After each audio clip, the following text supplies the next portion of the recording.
Assalamualaikum warahmatullahi wabarakatuh.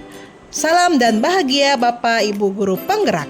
Perkenalkan, nama saya Siti Nur Samsia SPD, calon guru penggerak Angkatan 9 Kabupaten Pandeglang. Kesempatan ini saya akan memaparkan tentang kesimpulan dan refleksi pemikiran Ki Hajar Dewantara, modul 1.1 koneksi antar materi. Dasar pendidikan Ki Hajar Dewantara 1. Menuntun. Maksud pendidikan itu adalah menuntun segala kekuatan kodrat yang ada pada anak-anak agar mereka dapat mencapai keselamatan dan kebahagiaan yang setinggi-tingginya baik sebagai manusia maupun anggota masyarakat.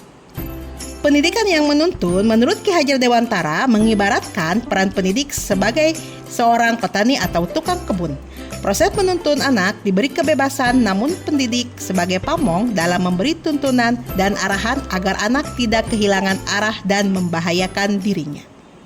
Seperti 3 semboyan yang dipaparkan oleh Ki Hajar Dewantara, yaitu ada 3. Yang pertama, Ingarso Sung Tolodo, seorang di depan memberikan teladan. Dan yang kedua, Ingmadya Mangun Karso, di tengah membangkitkan semangat. Dan yang terakhir adalah Tuturi Handayani, di belakang memberikan semangat dorongan. Selanjutnya, Ki Hajar Dewantara memaparkan bahwa kodrat anak yaitu bermain. Dengan bermain adalah salah satu kodrat anak, dan dengan bermain, pikiran, perasaan, kemauan, tenaga, cipta rasa, karsa, karya, pekerti anak bisa terbentuk. Permainan anak juga dapat menjadi bagian dari pembelajaran di sekolah.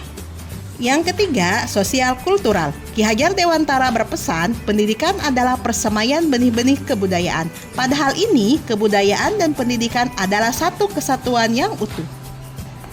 Kebudayaan yang dimaksud adalah sebuah peradaban, sebuah cita-cita masyarakat yang ingin kita bentuk sebagai sebuah bangsa. Mimpi kita sebagai bangsa itu semua kita semaikan benihnya. Kita mulai kerjakan dari apa yang kita kerjakan di pendidikan. Dan yang keempat, kodrat alam dan kodrat zaman. Mendidik anak harus mengkaitkan antara kodrat alam dan kodrat zaman. Karena dengan kodrat alam, anak akan terbentuk sifat dan bentuk lingkungan di mana anak berada. Sedangkan kodrat zaman, pendidikan harus selaras dengan isi dan irama pendidikan zaman sekarang. Dan yang kelima adalah menghamba pada anak, yaitu sistem Among dengan ikhlas kepada anak. Pendidik harus berserah diri kepada anak dan mendidik dengan sepenuh hati semurni-murninya. Sebelum saya mempelajari modul 1.1, pembelajaran yang saya lakukan hanya transfer materi pembelajaran kepada murid. Dan ketuntasan dalam penyampaian materi lebih penting daripada memahami karakter murid. Dan selanjutnya, saya tidak pernah memperdulikan apakah murid sudah benar-benar paham atau tidak. Dan saya hanya meminta siswa menulis dan menghafal materi. Dan kelemahan saya sering memberikan hukuman kecil kepada anak apabila anak melanggar peraturan. Pencapaian murid dilihat dari penilaian kognitif saja.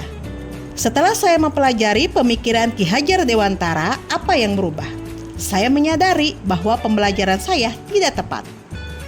Seharusnya saya melakukan proses pembelajaran secara menyeluruh, tidak hanya berfokus dengan guru saja, tetapi harus berpusat pada murid, dan saya seharusnya menggabungkan semua aspek pembelajaran, misalnya kognitif, budaya, afektif, sosial, spiritual, dan psikomotor.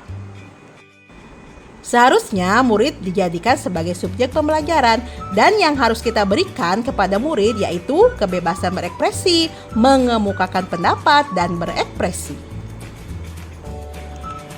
Selain itu, guru seharusnya menggabungkan antara pendidikan dengan kodrat anak bermain, karena dengan bermain akan terbentuk pikiran, perasaan, kemauan, tenaga, cipta, rasa, karsa, karya terhadap anak.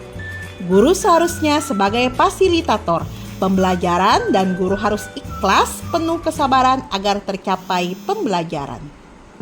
Dan seharusnya saya mengajar berfokus kepada anak dan memperhatikan karakteristik anak. Apa yang dapat segera saya terapkan lebih baik agar kelas saya mencerminkan pemikiran Ki Hajar Dewantara? Dan yang pertama, seharusnya pembelajaran tidak menuntut tapi menuntun. Yang kedua, merancang pembelajaran yang interaktif dan menyenangkan dengan melibatkan murid. Dan yang ketiga, menerapkan pembelajaran abad 21 berpikir kritis, kreatif, komunikatif, dan kolaboratif. Dan yang terakhir, menggabungkan kebudayaan dan pendidikan karena dengan kebudayaan adalah sebuah peradaban. Sebuah cita-cita masyarakat yang ingin kita bentuk sebagai sebuah mimpi kita sebagai bangsa. Semua itu kita semaikan benihnya kepada anak.